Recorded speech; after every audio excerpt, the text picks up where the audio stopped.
There was a young man named Narcissus who was predicted to live a long life, but only if he never came to know himself. One of the women who fell in love with Narcissus was the nymph Echo, which derived from the Greek word for sound.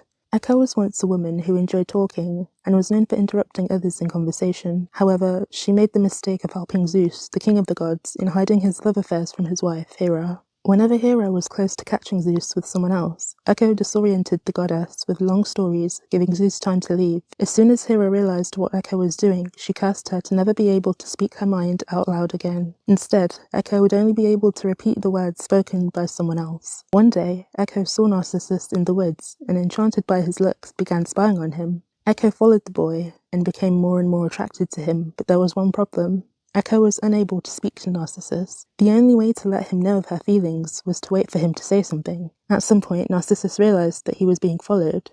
"Who is here?" he said. "Here," repeated Echo, still hidden. Narcissus, unable to see who called him, invited the voice to come close to him. Echo lost no second and jumped out. She opened her arms and went to embrace Narcissus. However, he was not as enthusiastic. "Take off your hands, you shall not fold your arms around me. Better death than such a one ever caress me." "Caress me," Echo replied reluctantly in shock, and disappeared into the woods again. Echo ran into the forest with tears in her eyes. The rejection was too much, too cruel to handle. The love that she had felt for Narcissus was so intense and so obsessive that Echo could not accept the way he had treated her, and decided to live alone in the wilderness. However, the thought of her rejection kept coming back. In the end, her feelings were so intense that her body withered away, and the only thing left behind were her bones and voice. Echo's voice kept living in the woods, and the hills are the place where she can still be heard. Nevertheless, Echo's tragic end did not go unnoticed. Since she was very popular with the other nymphs and creatures of the forest, many were angered with Narcissus, who caused her so much unnecessary suffering. Nemesis, the goddess of revenge, heard the voices calling for revenge from the forest and decided to help. Nemesis attracted Narcissus to a spring with crystal clear and calm waters. Narcissus, tired of hunting, decided to take a break and drink some water.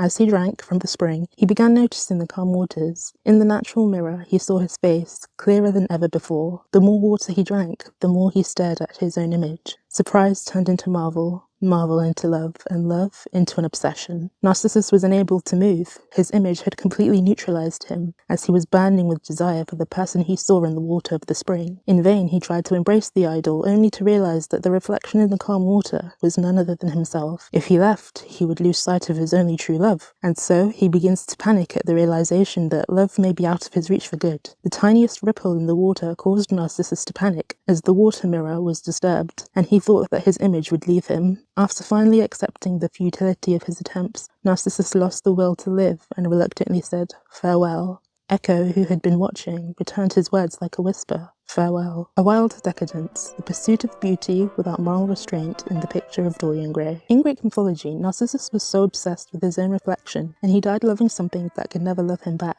The Picture of Dorian Gray sometimes reads as a modern retelling of that myth. In this video, I want to explore how Wilde uses Dorian's story to critique Victorian society, the contradictions of aestheticism, and the racial blind spots that still haunt the way we consume beauty today. This story is about what happens when beauty becomes more important than conscience, and how this still lingers from the colonial tapestries to Instagram filters. The paradox of hedonism. Hedonism is commonly defined as the pursuit of pleasure, the idea that satisfying one's desires is the proper aim of human life. However, this pursuit is often futile, rendering results that can be disappointing, unsavory, and even disastrous, not only for the individual, but also for those around them. The hedonism paradox, also known as the pleasure paradox, proposes that the constant search for pleasure ultimately leads to dissatisfaction and hardship. Essentially, trying too hard to find joy can make you miserable. Several works have sought to illustrate the dangers of relentless pleasure-seeking, but few capture this moral tension as powerfully as Oscar Wilde's The Picture of Dorian Gray. In this novel, Wilde exposes the consequences of pursuing beauty and pleasure without moral restraint.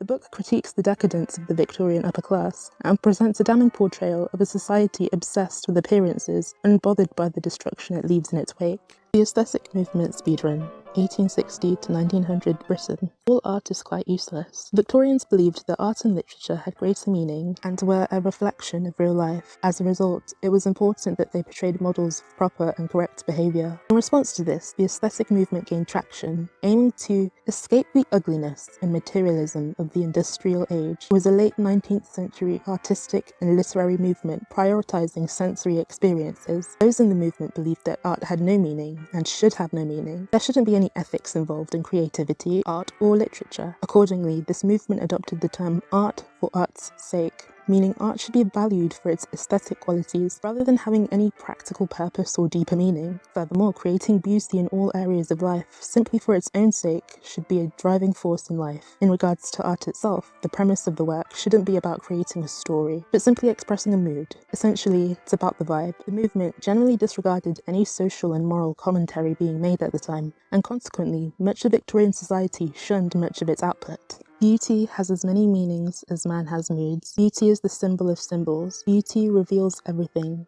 because it expresses nothing. When it shows itself, it shows us the whole fiery coloured world. Oscar Wilde, 1890. Artwork from this period was characterised as being sensual, decorative, and focused on beauty, of course, with no moral lesson or narrative. Those in the movement drew inspiration from a plethora of different societies and cultures, including Renaissance paintings, ancient Greek sculptures, French fancy, and East Asian art and design, particularly of Japanese origin. A loss of the architecture and decoration transformed something boring into something more refined and tasteful. Then came the emergence of the aesthete, a representative of the movement who had a key interest in style, poetry, writing, and painting. However, this also came with self-indulgence and destructiveness, as well as criticism and satire from those opposed to their lifestyle. One of the main figureheads was none other than Oscar Wilde. When one thinks of aestheticism, they think of Oscar Wilde. He had a great influence on this image due to his style and demeanour. Other key figures during this era included William Morris and Dante Gabriel Rossetti, poet and painter. They were part of a whole brotherhood dedicated to creating art. They eventually disbanded but had great influence over the upcoming movement. The trial of Oscar Wilde essentially discredited the aesthetic movement. Also, the shift into decadence during the 1880s slightly shifted things. There was great public backlash and moral panic surrounding the Wilde trial, since he was exposed as being a homosexual. Since he was strongly associated with aestheticism and decadence, the movements as a whole came under fire too. Casro does a very insightful video on the trial as well as the downfall of Oscar Wilde. Definitely worth the watch if you're interested. The Decadent Movement, 1880 to early 20th century. Decadence literally means falling away or decline. The phrase decadent movement is often used interchangeably with aesthetic movement, but there is a slight difference between the two, lying in their motives. Aesthetes sought to appreciate art and experience beauty for what it was, while decadents sought to use this art and beauty to disrupt the status quo and escape into the bizarre. They stressed overindulgence and the more perverse aspects of the aesthetic movement. It was all like before, an artistic and literary movement centered in Western Europe, rejecting social and artistic conventions of the time. They placed emphasis on anti-civilization, prioritizing excess, moral quandary, and disillusionment. They obsessed over artificiality, overly ornate features, and ultimately societal decay or deterioration. The way I've spoken about it this far, you may think that these were two different eras, but really these movements were fundamentally intertwined, basically coinciding with each other. In terms of the artwork, when 1890 came around, there was a movement into Art Nouveau, again as rebellion against rapid industrialization. They emphasized expressive lines and asymmetry, craftsmanship over mass-produced goods, and sensory experiences. One such creation of this period was the Yellow Book. The Yellow Book was a British literary journal published quarterly, containing a blend of visual and literary art. The idea stemmed from risque French novels at the time that would wrap themselves in yellow paper in order to indicate the lascivious nature of its content, often sexual or R-rated. It coincided with the fin de siècle period, meaning end of the century. Honestly, there were a lot of movements during this time, since it was a period of such great change. The only contemporary eras I can think of to compare it to is perhaps the late 2000s when everyone thought things were going to end, or in 2012 when for some reason everyone thought that the world would end. That sense that things were coming to an end and people started panicking, trying to find their own individual ways of coping. Contributions to this period included notables such as Ernest Dowson, Lionel Johnson, and Aubrey Beardsley, but not Oscar Wilde.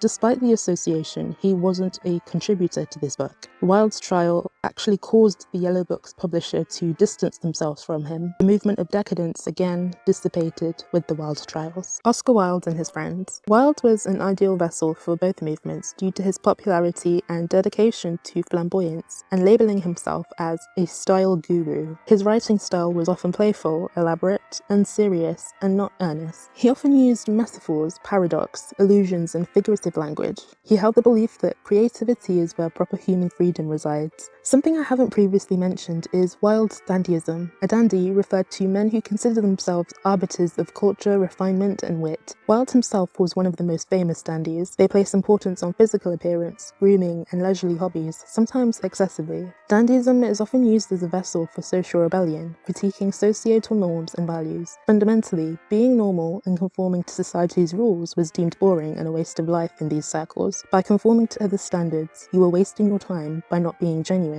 Expressing yourself truly, and preferably in the most flamboyant way possible, was respected. Many of his characters throughout his novels and plays reflect this style: camp, sophisticated, and loud. Victorian society hated it.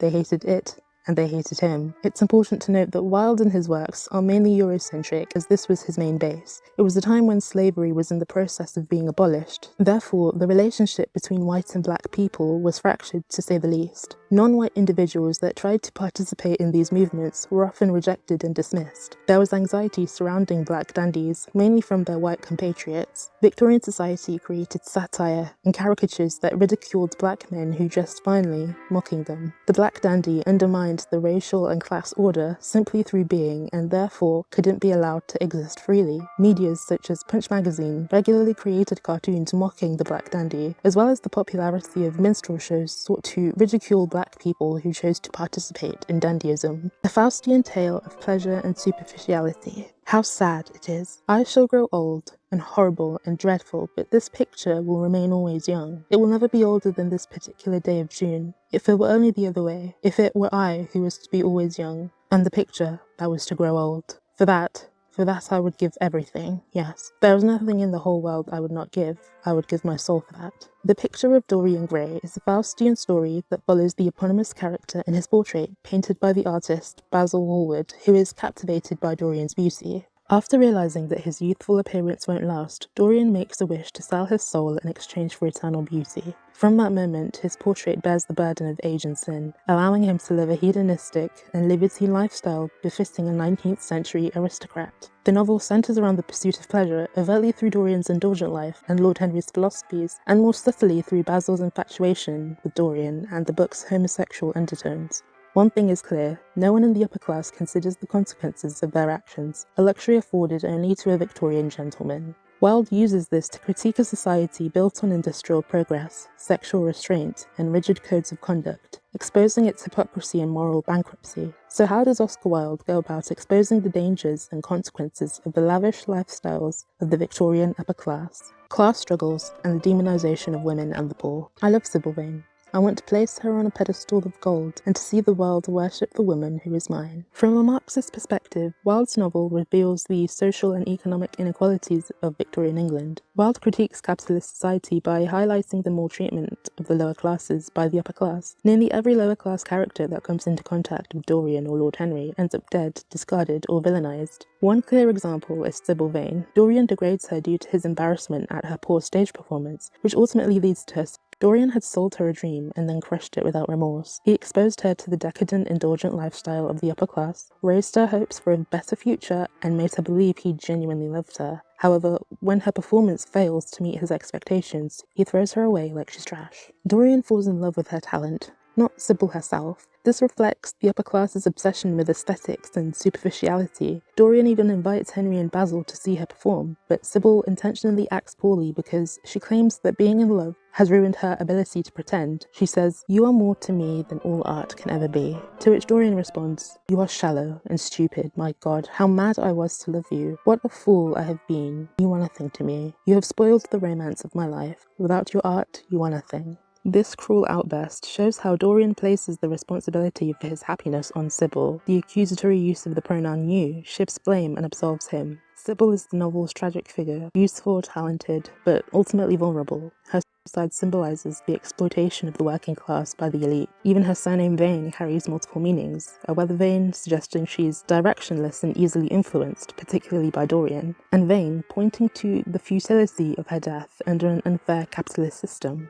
Wilde may also be alluding to the upper class's vanity, their fixation on beauty and appearances, suggesting that everyone else suffers as a result. James Vane, Sybil's brother, seeks to avenge her death, but is portrayed as a madman. The novel presents the lower class as uneducated, dirty, and disruptive. Despite being among the only representations of the proletariat alongside Sybil and perhaps Basil, James is made to seem irrational and dangerous. His treatment reflects the ruling class's dismissal of working class suffering and the way social existence shapes consciousness. Feminism is essentially non-existent in the novel, but there is a slight commentary on the lack of respect for women shown by Victorian men. Henry's pessimistic views on marriage, Dorian's portrayal of Sybil, the characterization of Sybil's mother, and finally, Henry's daughter. They're all reduced to either side characters or ridiculed by other characters. They're often belittled, objectified, or silenced. Their voice is rarely heard throughout the novel, and they seem to have little to no agency compared to their male counterparts. Lord Henry's influence and the upper class's immunity to consequence. There is no such thing as a good influence, because to influence a person is to give him one's own soul. He does not think his natural thoughts or burn with his natural passions. His virtues are not real to him. His sins, if there are such things as sins, are borrowed. He becomes an echo of someone else's music, an actor of a part that has not been written for him. Talking to him is like playing upon an exquisite violin. Lord Henry embodies the idle, rich philosopher who toys with others for his own amusement. His influence over Dorian is powerful and ultimately catastrophic.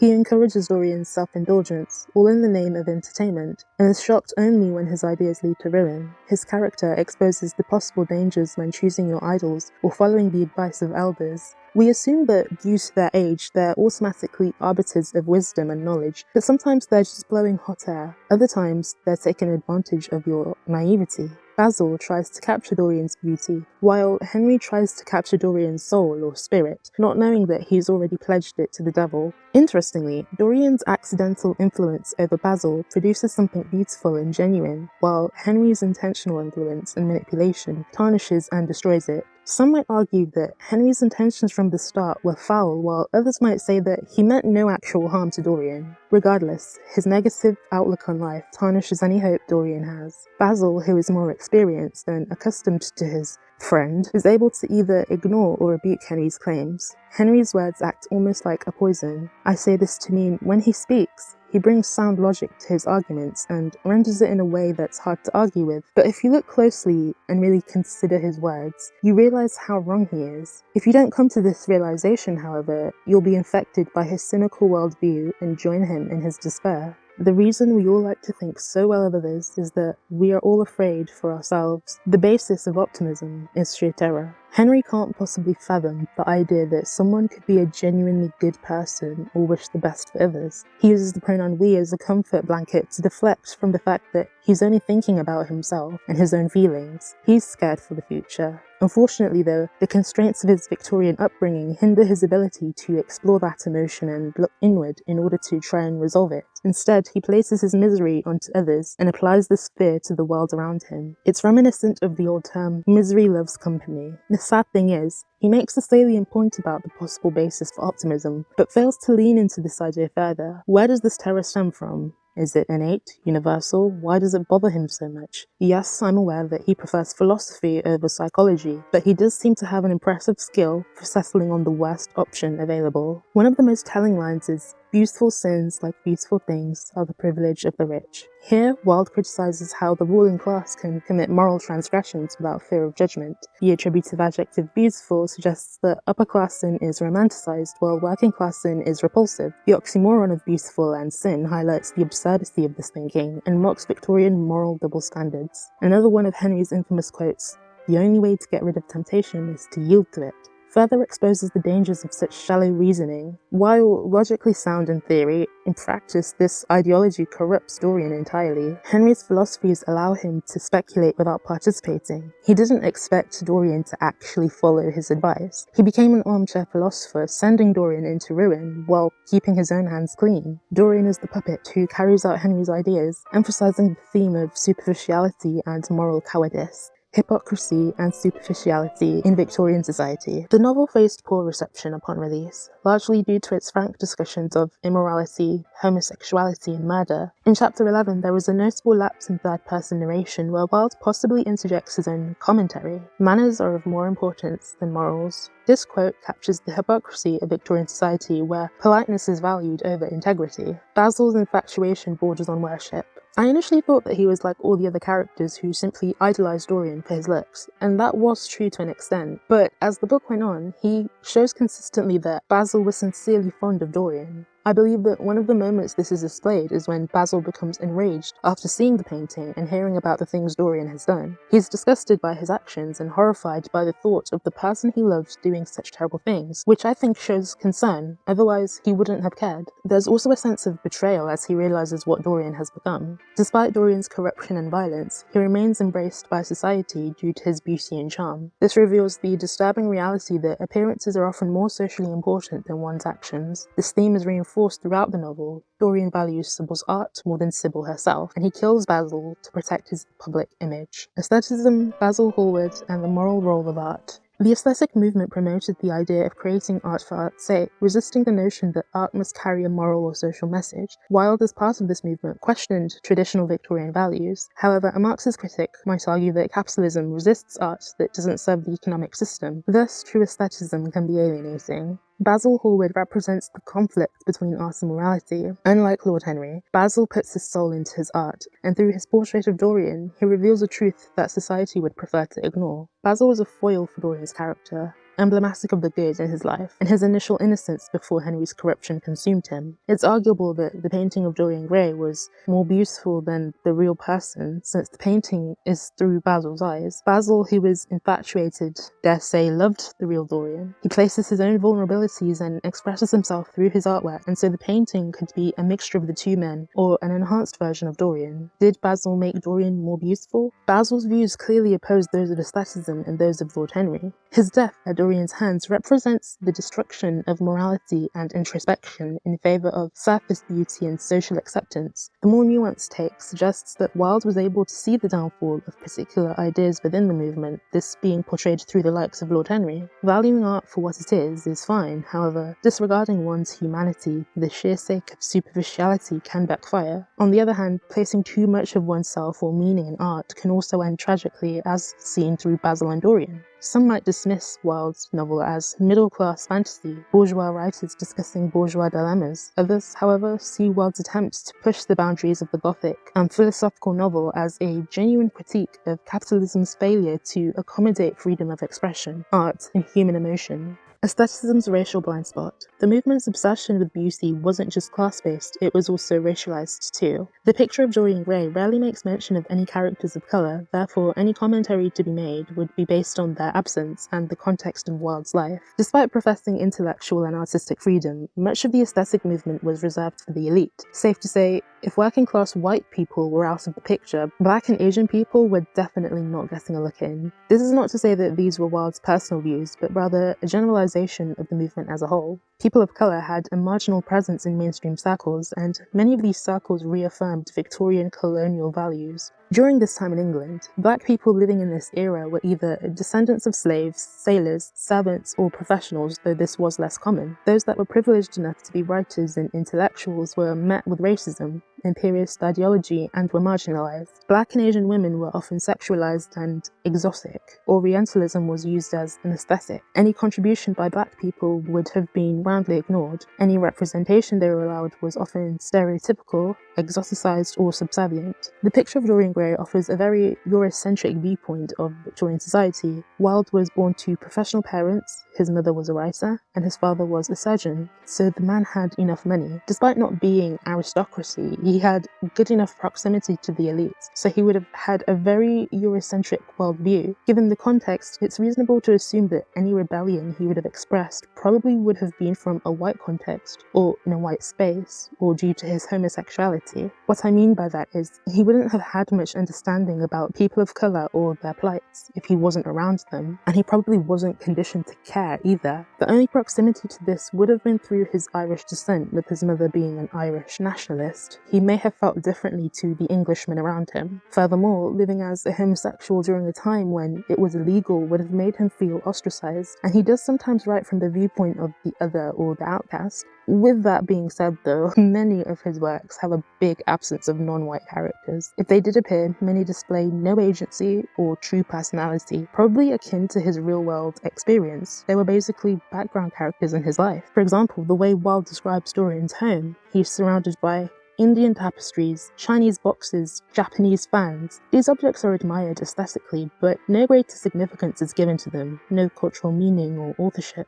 Non-white European culture and resources are to be consumed solely for aesthetic pleasure. Ethnicity and colour are depicted via objects, spaces, and anonymous figures. Furthermore, the wealth used to acquire these luxuries, such as textiles and jewellery, were usually funded by colonial exploitation or slavery. Decadence from the margins. As an extension of the previous movement, decadence essentially had the same flaws, and as a supporter of this movement, Wilde was not exempt from the mistakes made within this era. Decadence fetishized blackness. Aubrey Beardsley often created racialized figures who were often grotesque or exotic in nature. In literature, black characters were often depicted as primitive, sensual, or savage. They were forced to represent every negative aspect about a movement that was already disparaged. It was essentially a way for white people to project their fears onto black bodies, despite being fascinated with their culture, i.e. Africa and the East. The obsession with decay and corruption was tied to the decay of the British Empire, which had been built on the slave trade. The movement flirted with imperialist guilt while still benefiting. Many colonial fantasists exploited black people's lack of authority and voice to talk for them and accused them of anything they wished. Those in the movement aligned decadence with being seductive and morally ambiguous, but then they also associated decadence with exotic places, e.g. Africa, China, Persia, known as modern-day Iran, etc.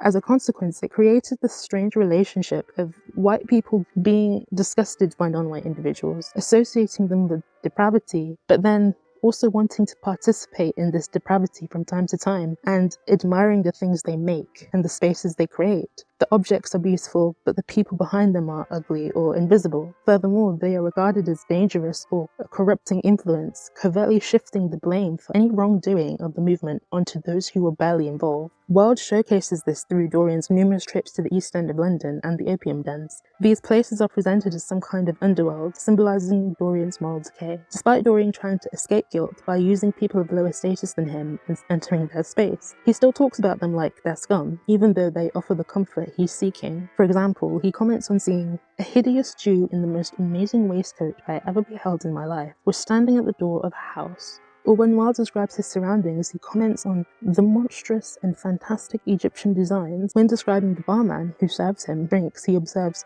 a half-caste in a ragged turban and a shabby ulster grinned a hideous greeting as he thrust a bottle of brandy and 2 tumblers in front of them, constantly suggesting the non-white characters are hard for him to look at. The possessions they own, like a nice waistcoat, are things they don't deserve. Even when they try to be friendly towards him, their greetings are something he doesn't want to hear. If we're to call a spade, Wilde is pretty racist at times, constantly associating beauty with whiteness and anything darker as hideous.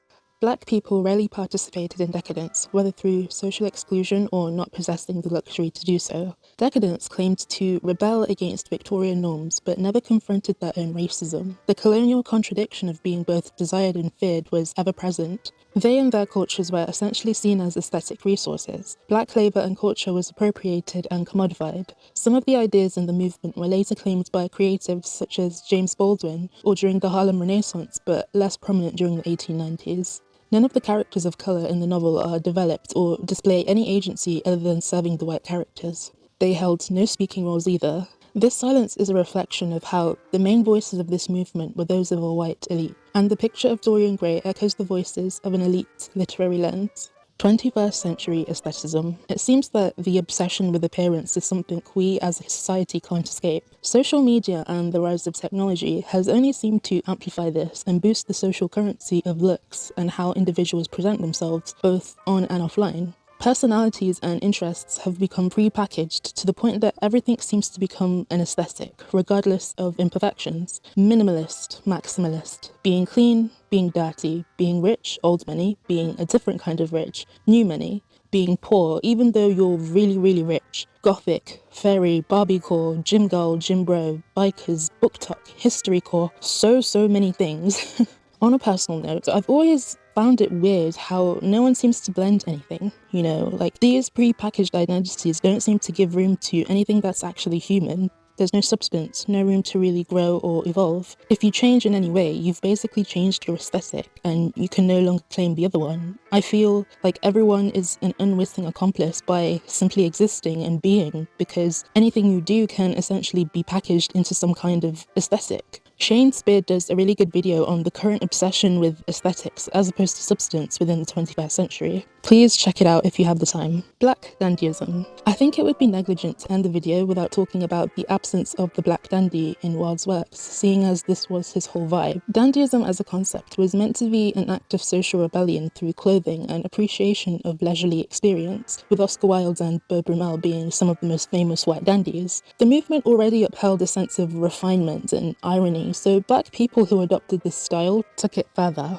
Black dandyism was a form of resistance and political critique, not just in Britain but across the Atlantic too. It was a rebellion against white supremacy, class hierarchies, and colonial power structures. The black dandy, as it were, posed a threat to white society and was a powerful figure reasserting dignity for black individuals, often excluded from the mainstream and thus creating their own spaces. The actual term was coined in the 20th century, but the existence of black dandies presented itself earlier. Some of the less recognised dandy figures included Julius Soubise and Ignatius Sancho. Julius Soubise, 1754 to 1798, a former slave and dubbed one of Britain's first sex symbols, was known for his good looks and impeccable style. He was adopted by an aristocratic family simply because they liked the way he looked. Soubise was the name given to him by Catherine Douglas, the Duchess of Queensberry, who subsequently garbed him in the clothing of the time. He enjoyed playing the violin, singing and poetry, and would often entertain the Duchess and her husband. He would frequently wear extravagant fashion and became a celebrity, befriending other dandies of the time, one of which being Ignatius Sancho. Ignatius Sancho, 1729 to 1780, is famous for being the first person of African descent to vote in Britain. He was a British abolitionist, writer, composer, and intellectual who cultivated a respectable image and laid a groundwork for black self-fashioning. In addition to these two, freed men and women would use their clothing as a symbol of their liberation, such as Gustavus Vassa and William Davidson. It's worth noting that many of these figures predated any of the official movements mentioned. They were often also dubbed as luxury slaves. I struggled to find examples of British black dandies of the 19th century, with many seeming to be American or from other European countries. For example, figures such as Alexandre Dumas, 1802 to 1870, the French novelist fit the archetype well with his gregarious personality, extravagant style, and lavish spending. Or Frederick Douglass, 1880 to 1895, who strategically wore sophisticated suits during his campaigns for abolition to reflect those who held him in bondage. I suppose it makes sense since Britain was kind of the epicenter of slave trading, so any progress black people would try to make would have been especially difficult here. I also struggled to find black female dandies from the 19th century, but I think if I do an actual video on this, much more research would be needed. Comment below any examples you can think of. Broader context and the black dandy topic honestly deserves its own video because it runs very deep. Conclusion: the cost of beauty without conscience. In the Picture of Dorian Gray, Wilde delivers a biting critique of the upper class's obsession with beauty, pleasure, and superficiality. I think that Wilde initially sought to condemn the idea of placing meaning in art and how catastrophic it could be, but somehow his allegory has ended up with an entirely different meaning. Like Narcissus, Dorian was destroyed by his own reflection, but unfortunately this tragedy wasn't just personal. His fall reveals how society can be seduced by the surface while ignoring its rotting underbelly. The tragic fates of characters like Sybil and Basil reveal that the pursuit of beauty without moral restraint carries devastating consequences, not just for the individual but for all of society.